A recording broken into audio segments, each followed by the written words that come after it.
welcome to Reality Hour. I am Adam Samuel. Today, it is episode 2 of our Where Did They Go Wrong podcast. This is the podcast where we will be breaking down this week the 4 contestants that were eliminated from American Idol. We will be going through their runs, the highs, the lows, everything, and answering the question, where did they go wrong? Why were they not the winner of American Idol this season? Joining me for this podcast is my co-host, Eric. How you doing today, Eric?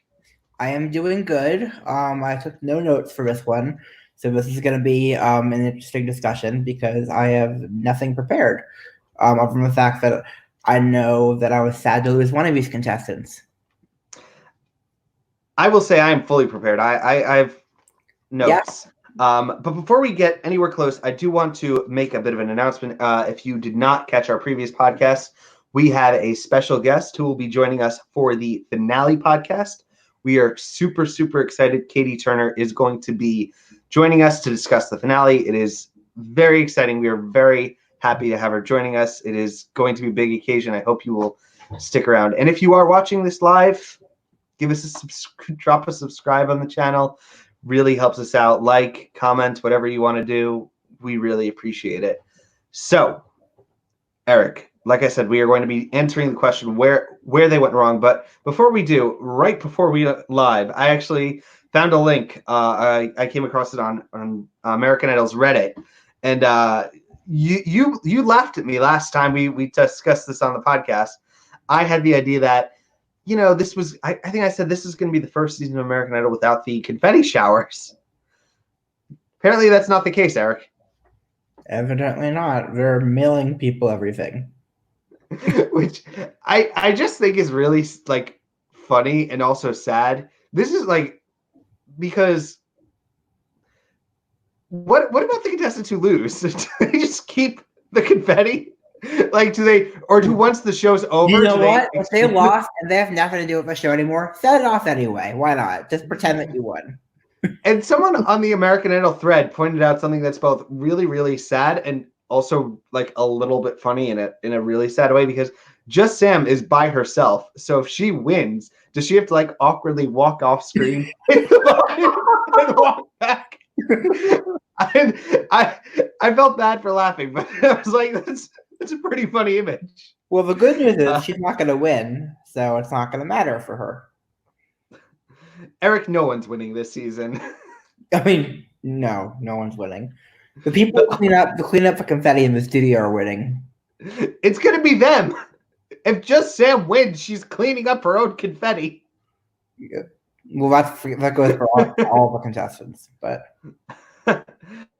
Well, do you have any other kind of big headlines you want to kind of touch on? In that same article, they talked about how rather than relying on people's internet connections for the last. Speaking of internet connections, this is the perfect time for me to talk about internet connections. Adam just froze, which is literally. That could not have been more perfect timing if I tried. Every contestant's being sent a satellite truck to their house so that they can't rely on crappy internet connections, which I was talking about right as Adam's internet connection went out. Isn't that perfect? I'm back. I'm so sorry about that. I don't know what happened. The timing of that happening was too perfect. I was talking about how idol producers are not relying on shitty internet connections, and then your internet connection craps out. Isn't that just amazing? Maybe I timed it. That couldn't have been better if I tried. Maybe this is like 4D chess, and I don't even realize I'm playing it, but somehow it's getting played. Yes, Gil says it's very meta. Anyway, so here we are on the cusp of American Idol. The next podcast we do will be to crown the winner of this season. Well, we're not crowning the winner, because if we crown the winner, we pick someone very different than who actually was crowned. But I think that would be true for every elimination, probably. Not every year, but this year, yes. All right. So anyway, back to kind of the point of this podcast is going to be breaking down where they went wrong. So I have the 4 contestants that we lost this week. We lost Sophia. We lost Joven, we lost Grace, and we lost Michaela. Eric, I'm going to throw it over to you. Who do you want to discuss here first? I'll leave it up to you because I don't really care. All right. Well, I went in totally random order. So let's start with the contestant that. Here's what I think is actually a good thing about the podcast, not about the eliminations. I feel like we both have one horse to kind of discuss. Like we both had these contestants that we were kind of rooting for, and I had Sophia, who is kind of my horse that I was really rooting for in the race. And so I went through her entire Idol run. I took a lot of notes. So she got cut top 7 week, but going all the way back to her audition. Her first audition, she is presented as this super bubbly contestant. She's smiling. She's very kind of she had like a hero edit. Kind of the show. I got the impression that the show liked her, Eric. Yes. And she leads her first audition. It's at the piano. It is Water by Bishop Briggs. And on paper, she kind of has all the makings of a contestant that I would really root for. She's got a good personality. She plays piano. She's a very solid singer. I saw really good stuff for her moving forward. But I wasn't kind of fully drawn in. At that point, I was kind of still viewing this season with my Genevieve glasses, which feels like an eternity ago. But yeah, she also has her story. She is the daughter of musicians. Her father is a pretty renowned guitarist, and her mother was Naomi Starr, who passed away.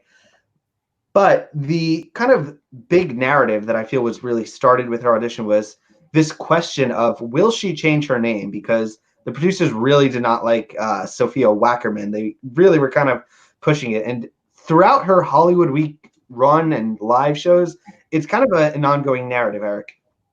Yeah. Anyway, so her voice itself, first impressions from her audition, it's husky, it's strong. I thought it was versatile. I saw a lot of great potential here. I didn't love the audition, but I thought I could see some good things happening here. And when we actually go to Hollywood Week, she starts off with Let It Be, which I thought was an underrated performance. It was solid. It did feel no. It was just a solid, competent performance. There's not really not that much to talk about. For Hollywood, I don't think see her group round, but in the third performance in Hollywood Week, we get Somewhere, which is another kind of competent performance. At this point, I still felt her song choices were big, like emotional songs, but I weirdly felt like she was under the radar at this point, Eric. Sort of. I mean, I didn't really care that much. So you just keep talking. I'll just keep on talking. Like I said, a lot of notes.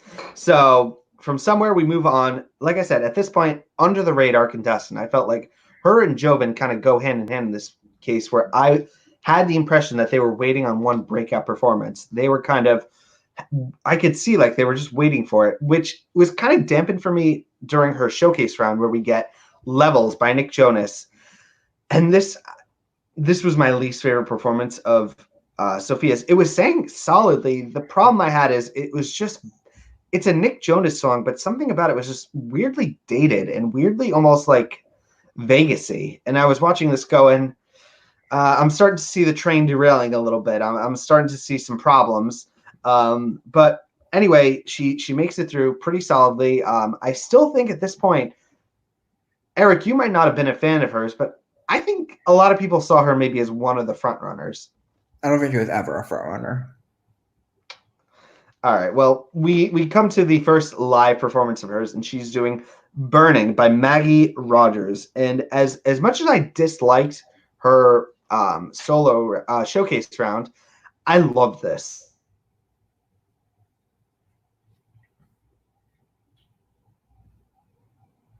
Yay. Did I cut out? I'm back. Sorry. You could edit this out, Eric. I don't know what's going on. Editing this episode. This is not getting edited. No. It's just going to be awkward cuts. Yeah. Anyway, particularly after the timing of the first awkward cut, it was just too perfect. I'm leaving it in. Where are we up to now? Which song did you last hear me saying? I heard you talk about the first live show. All right. So it was Burning by Maggie Rogers. As I don't know if you guys heard, but I was saying that as rough as the previous performance of hers was, I thought this was what I needed from Sophia. This was a reminder of what she could do, and I thought the performance itself was really solid. I like that she was back behind the piano. It was the first time we saw her there since the audition, and this kind of reignited my interest in Sophia's run on the show. I thought I could see something going on here. I could see, like, now I was back on the train. I was like, yes, I'm enjoying this. And at this point, we also get her name change. She makes it through pretty solidly, I think, for Maggie Rogers. Do you think she was in trouble that first live by any chance? The first live show? Yeah. No, of course not. It wasn't even close. But then from there, like I said, now she's going by Sophia James. We move on to her second performance, which was In My Room by the Beach Boys. And this was where it all kind of went wrong for me. And this is kind of lead into my conclusion for hers. Because as much as I enjoyed Burning by Maggie Rogers, I think Sophia Wackerman is a prime example of she was trying to play a traditional American Idol game in a traditional season on a season that didn't work. She was trying to build she was trying to show off her different parts of herself, and I think that was really the wrong thing to do. She was trying to play like an American Idol long game, and that doesn't work here. This is a truncated season. She needed to be playing to survive every season, and because she took that one step back and she's going to do something that's not going to be that moment, I think that is her biggest flaw in the season, Eric. I think it's a lot simpler than you're making it out to be. I think it's just her voice was polarizing. I saw a lot of people like it, and I saw a lot of people who didn't like it. And I don't think a polarizing contestant like that is going to win. I take your point. I do think there is that side to it. I'm also just looking at it as she just tried to show a different side of her, and this is not a season where you go like on American Idol on a traditional season. That's a fair point, but it's also the secondary point behind her voice is polarizing, I think. In a way, she really reminded me of a season 11 contestant, Erica Van Pelt, for me. I saw some similarities, and Erica Van Pelt on season 11, if you remember her, she went home the week that she dyed her hair black. She cut it, and she kind of did the New York State of Mind performance, and it was just too many changes. And like I said, had Sophia, I think, stuck with what she had been doing with Burning, I think there was a chance she made it through. She would have made it through. You can dispute that if you'd like, Eric. But I think what she did here by trying to kind of play a regular season of Idol's game, that was the problem. Sure. I mean, I just didn't like the performance, so. Well, anyway, that's kind of my thoughts on Sophia. It is a shame that we lost her. I did enjoy her on the show. Burning, I think, might be one of my favorite performances of the season, at least at the rate we're going. But yeah, I would say that, Eric. Do you have anything else you want to say to eulogize Sophia's run on the show? Seems like a lovely person, but yeah, just too polarizing as a contestant, I think. All right. Who are we talking about next, Eric? I'm going to save Michaela for the end because I just want to get through the others before I start ranting. Let's talk about Grace next. All right, Grace, our Idol dud. Speaking of Idol duds, not Idol dud, I meant Idol twist dud. Idol twist dud. Speaking of Idol twist duds, remember there was a whole thing that Layla Spring was going to be on the season? I do remember that. Apparently the producers didn't because they just totally forgot to mention her once, but I feel like every kind of twist just fails on this show. Yeah. Like they tried with Grace, and Grace is actually an interesting contestant to kind of talk about because we meet her in her audition. She has the whole story. She was on American Juniors, and she performs Crowded Table at her audition. And right off the bat, she is a country girl. She's a country girl we've seen a million times before. Like I said, there's like a machine that every season they just pop out like a new archetype of contestants. And this is who we got this year. But here's the thing with Grace is that she was pretty much the only country singer that I can really think of in the top. Dylan. There goes Adam. Anyway, like I was saying, Grace, her audition, crowded table, straight country girl, Eric. Mm-hmm. Archetype that we've seen before in Hollywood Week, Unchained Melody, Mama's Broken Heart, which is done with Hannah Prestige. The third performance was in the kind of unseen run. Pretty much, I did kind of take note that she calls herself classic country artist, but correct me if I'm wrong, was she our only country artist in the top 20? Like just straight country? Dylan. I don't think Dylan's. Yes, yeah. He's kind of on like that border-ish. He counts. But anyway. We have 2. All right, fine. Well, what I have to say about Grace, I mean, when she did Cry in the live show, Cassidy Pope vibes, then Somewhere Over the Rainbow for her second live performance, which was just a strange. That's what did her in. It's a simple song choice. I don't know if we could really say it's song choice. I just think it's the simple fact that the entirety of Grace's run on American Idol, I would say, is solid but uninspired. Like just everything was kind of. It is what it is. I feel like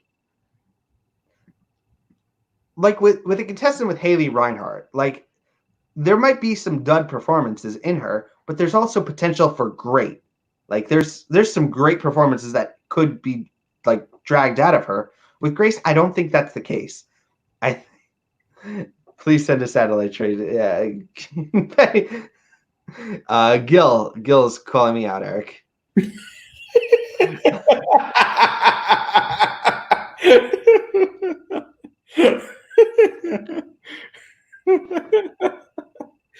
Okay, Gil wins the comment war for today. It's a good thing I'm not on American Idol because that would be really awkward. I'd be singing Somewhere the Rain.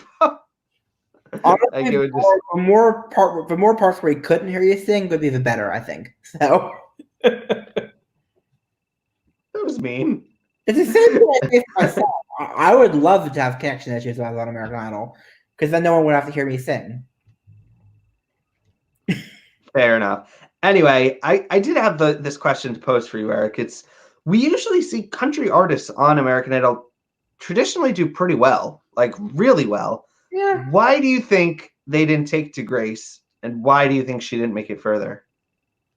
I honestly do think it was the song choice the last time that sent her home. I thought she would have made top 7 if she didn't pick such a terrible song choice. I don't know. I'm kind of I don't know. It's a bit of a question mark for me. All I could say is there was nothing. She was never going to veer off this lane. I feel like we saw what we needed to see from Grace. I feel like her run, like I said, solid but uninspired, and that's kind of all I really have to say about her. Okay. All right. Let's talk about some Jovan Webb, shall we? Jovan Webb. So, Jovan's kind of one of the biggest bummers for me to have lost in this round. The thing for a season trajectory from where we started to where we ended up, Jovan has been the biggest disappointment for me. Yeah, I'm also just I don't know who to be disappointed with. Am I disappointed with him? Am I disappointed with whoever was suggesting / forcing his song choices? Because they were Idol. They just whatever. They just what? They get terrible suggestions sometimes, but they do get to pick. All right. Well, fresh off the gate from his audition, I thought very promising start. He's doing Whipping Post, and I just wrote in my notes dang, this was really, really good. I was hyped about him after that performance, and then he never lived up to it again for me. Which is such a bummer because I thought that was, like I said, I put my favorite performance for each. Whipping Post was my favorite, and I feel like from that point on, it was pretty much a decline, which is really sad for me to say because what? It's really sad to talk about because we both loved the first edition. We both had him in our top 5 contestants of the season, and then things took. But The problem is, I don't think it was his vocals that was like the downside. I think it was just he picked crappy songs. Like he didn't. I think it was a little bit of both, actually. I think that his vocals left me desiring a little bit more, and the song choices were not good as well. So I'm going to jump ahead a little bit here and just say, like, the reason I think he went home is that he didn't deliver on his audition. Like he made a promise.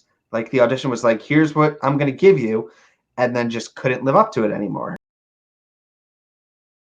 The saddest thing from this audition is he gets the golden ticket and he runs outside to kind of like have his moment of showing people, but no one's waiting for him. And I was like, oh, that's really sad. Anyway, his auditions in Hollywood Week, we get Make It Rain. I thought it was solid. Not as good as an audition, but still solid. For his duet, he does Man's World with, it wasn't Michaela, with Faith. It was with Faith Becknell.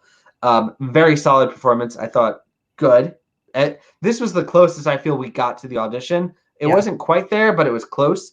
Then we get Parachute for his solo at the end. It was really confusing, by the way, to kind of look for the performances, because they say, like, in the Hollywood Week descriptions, like, the last round is considered your solo round, and the first one just has nothing. Like, there's no identifier. So, like, I would be scrolling through YouTube and I would see solo round. I would think, oh, that's the first one.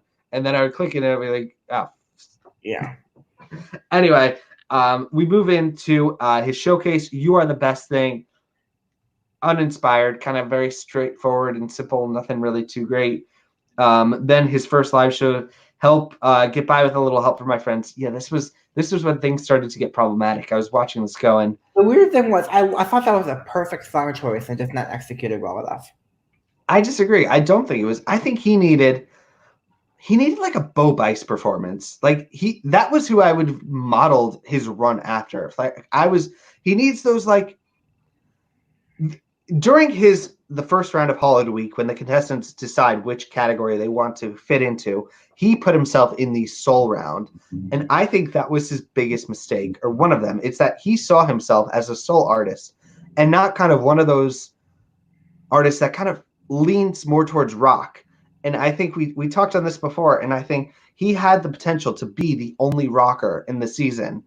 And the song choices just, he wanted to be a soul artist, and he went down with that chip. Mm-hmm. And yeah, his final performance, Voodoo, it's just more of the same. He couldn't deliver on what that first audition was trying to offer. Okay. We move on to our final contestant to discuss here tonight. It is Michaela, who is the recent recipient of the AGT Women's Curse on American Idol. If you are a woman who has been on America's Got Talent and has come to American Idol, you never make it past top 10-ish, Eric. Mm-hmm. I fixed that because if I said all contestants, Nick is the exception. Correct. So if you're a man from America's Got Talent, you might win. I mean, Mackenzie Borg actually also he was on The Voice. Is that everyone? Who else was? Anyway, do you have any, before we kind of get into a run, any thoughts on Michaela, Eric? Sad thought. Thoughts that she's better than everyone who's still left. Thoughts like, why did America cut her? Why after her best performance does she get sent home? Why after she does everything right in the top 11 week, she gets cut? Yeah. Yeah, I have lots of thoughts, but I'm not going to share all of them because a lot of them involve expletives, which I'm not going to say on this show. But yeah, I'm just sad that she's gone. I think I'll just take lead on this one. I think her problem was that she started off not being shown very much. They kind of let her fly under the radar a bit too much. And then Hollywood Week, she waits until the last possible minute to pick a song that actually shows like some vulnerability, and she waits way too long to actually do a song that lets her connect with people. that she can connect with the song. And because she waits too long on that, she gets cut. Well, for her audition, we get Who's Loving You, and this would be my second favorite performance of hers, which is not great because I actually disagree pretty hard on Eric there. I found Michaela overall to be a solid singer, but again, like Grace, a little bit uninspired. I thought she had a very solid voice. I didn't feel anything from her music, and honestly, I almost like forgot about her. Like when I was writing down my notes, like she's the last one of my notes because I genuinely was like thinking, who was the last person cut? Like there was a reason that I don't know what it was, but I couldn't connect with her. I was unable to be drawn in and kind of make that connection. I always thought she was a solid singer, and that's it. She's more of a solid singer. She was the best vocalist this season by a mile, and so it's not fair. Well, her Hollywood Week song choice is kind of And I'm Telling You, The Prayer, which was with Sanaya, and Cause I Love You, I think was the last one. Yeah, it was the Lizzo song. Yeah. I think The Prayer, I think, was her strongest performance of the season, I will say, in my opinion. But overall, she's very sparingly shown. She's never kind of given a full treatment, which maybe made me think that she was destined to be a fodder contestant from the beginning. And when we get to the live shows, we get Greedy and The House That Built Me. Both of them were honestly pretty forgettable for me. Disagree. Hashtag Idol disagree. Strong hashtag Idol disagree. Hashtag Adam is wrong as well. I don't know about that, but like I said, I just didn't get it. I'm talking like Simon Cowell when he actually used to be a good judge. No, no, that was Britney Spears. No, I'm quoting Britney Spears. Anyway, that's what I got from Michaela. I just forgettable. You could have the greatest voice in the world, but if you can't connect, there's not much hope for you. I guess we're just different on that. I personally connected with her towards the end, and I thought that she has an outstanding voice and made up for the lack of connection for me. All right. Well, I wanted to ask this question, but I think it's almost dumb to ask. If we could have each saved one contestant, who would we save? Michaela, you'd save Sophia. Yeah, I would save Sophia. Who would be the first one out? Like if these four were the final four, who's first one out? Michaela. I would have said Grace. No, Michaela came in 11th. How do you know? Because it's common freaking sense that the wild card came in 11th. Yeah, I got these America's Got Talent contestants, the girls. They gotta. It's more of a wild card than the AGT thing. It's the fact that she didn't make it the first time and then they cut her immediately after. I don't know. I mean, Olivia Rocks was in that Fast Pass round. Remember that? I remember that. I liked her a lot. That season was pretty rough. Yeah. Which kind of this season started out with promise, but man, the coronavirus just took a sledgehammer to it. Mm-hmm.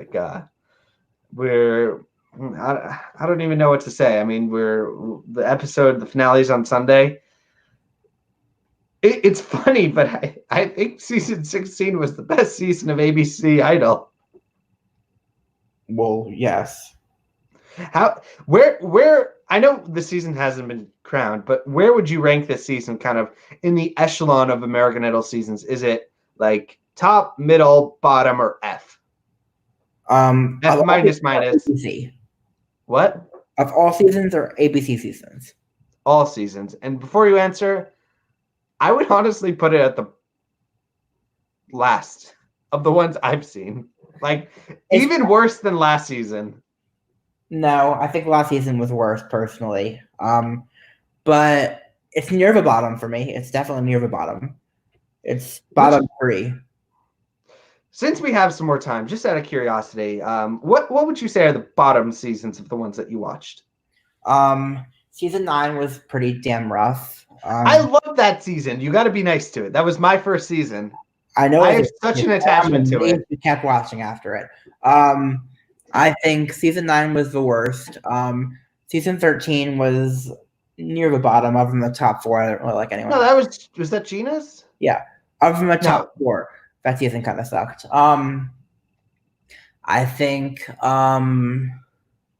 season 17 was, with the exception, if you take out Jeremiah from season 17 was the worst cast by a mile for me, of any of them, including season. It wasn't at first. It had Ashley Hess. I hated season 17 from the start. It had Ashley Hess. I didn't care for Ashley Hess. I didn't care for any of them except for Jeremiah and Madison. Boo. And then once Jeremiah got cut, I was like done. I was done with that season. But yeah, I think honestly, those are my weakest seasons for me. For me, I would rank the weakest seasons to be 11. No, not 11. Whoa, that's a dark timeline. I would say 12, 15. 12 and 13 are on par for me. 12 and 13 are about the same.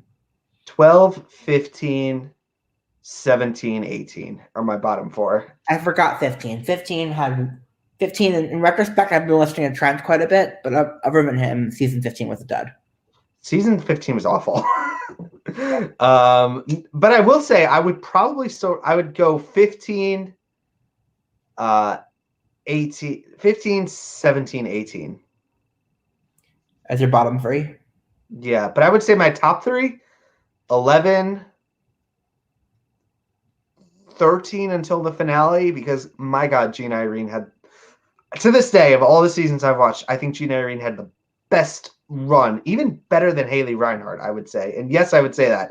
Gina Irene had it better. So 11, 13, and 16 are my top 3 of the ones I saw.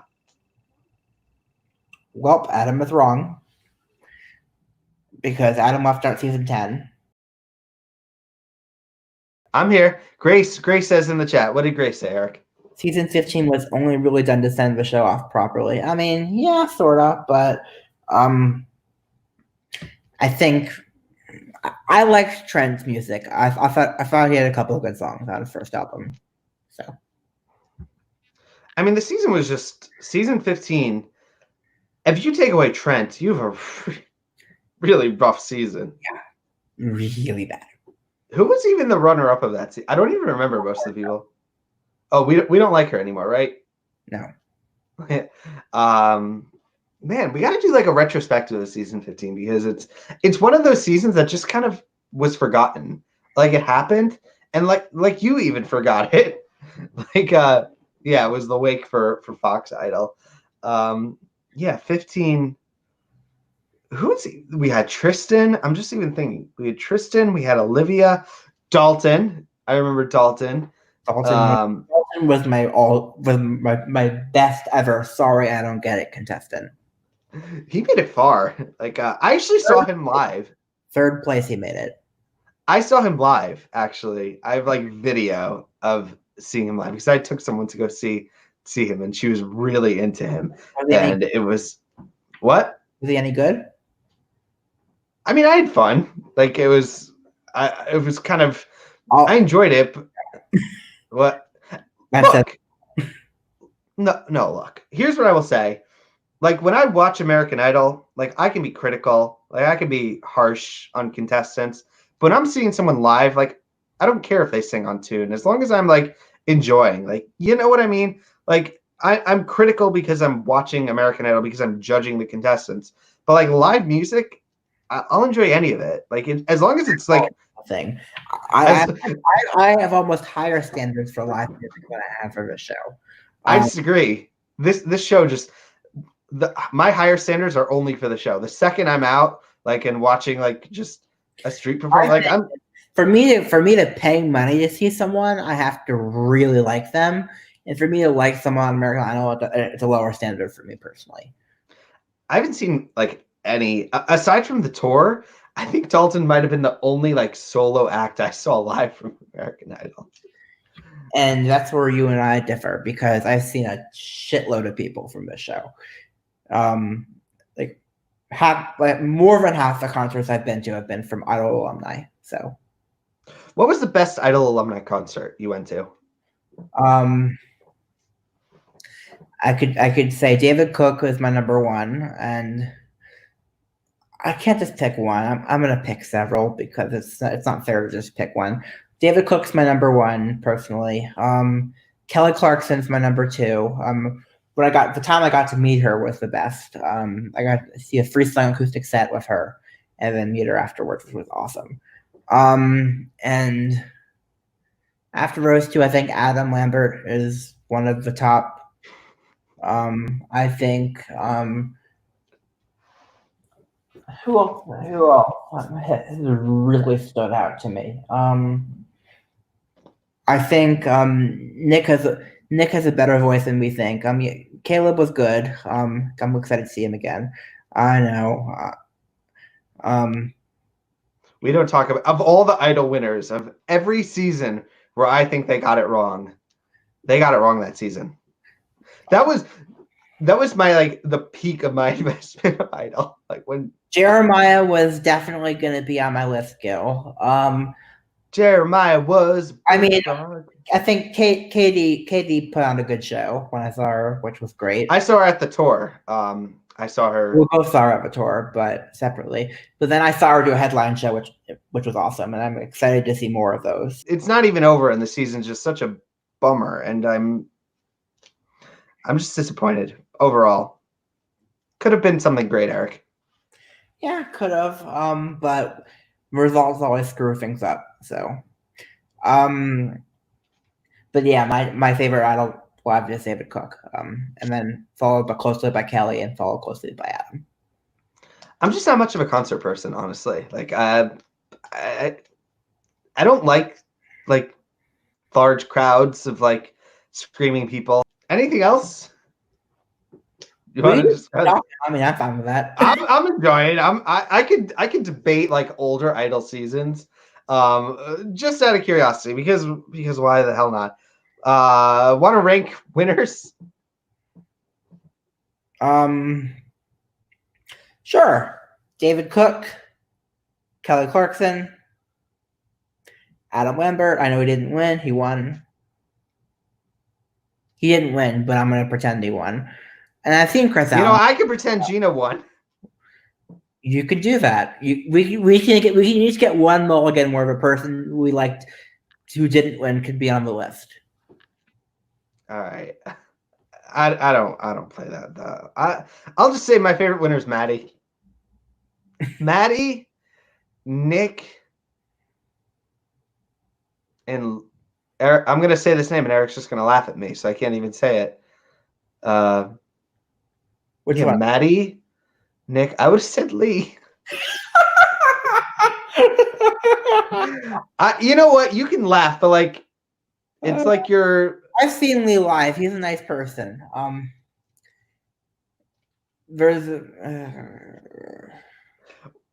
Did anyone like? You never hear about anyone from that season 9. Only Katie Stevens, who. Corey Kelly. And come on, she was barely on the season.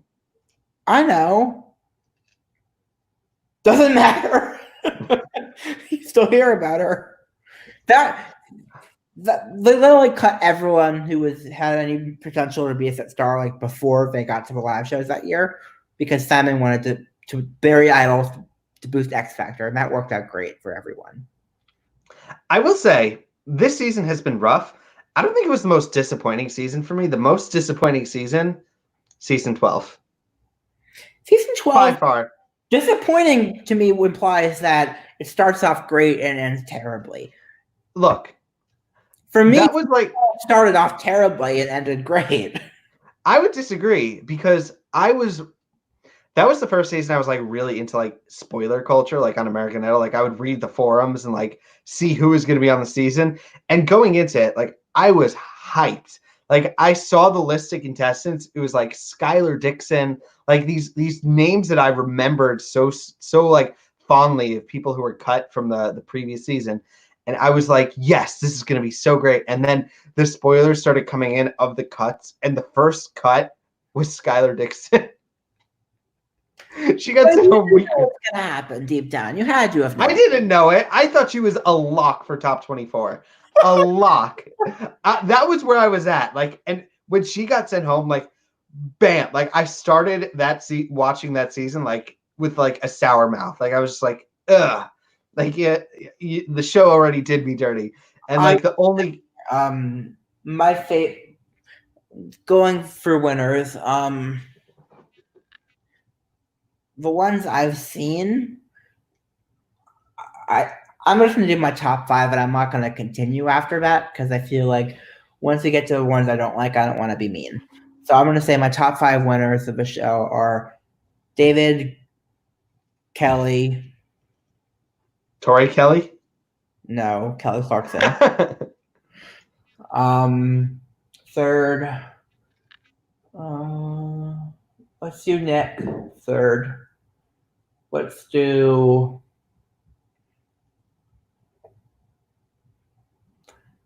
I'm gonna say this because I genuinely like his voice. I'm gonna put Caleb fourth, and then I'm gonna put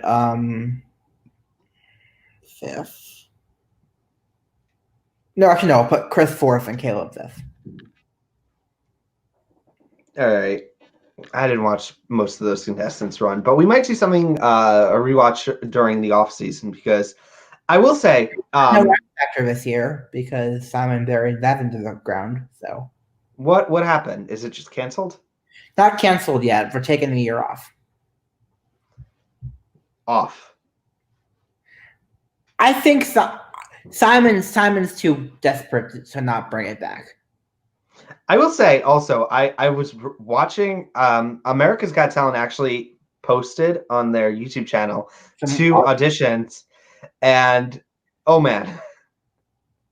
What? Did you get a chance to watch them? I did not. Were any of them good? It is exactly what you would expect. There's some old guy dancing and a danger act. Well, of course, because we can't have anything else. We can't have new things on America's Got Talent. We just have to have the same things over and over and over again. Yeah, it's just I don't know if I'm going to be able to watch America's Got Talent. Eric, do you think there's going to be an Idol tour this year? That's such a mean one. What do I got to do? All right. Well, have you made it this far? There's going to be a finale this year. There's going to be... I will say, I really want Just Sam to win the season. You do? Can you imagine that? Oh, Jeff! I really... Where she walks up, sets it, and jumps back in for it.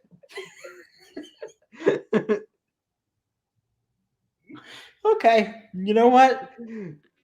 Let's make that happen. All right.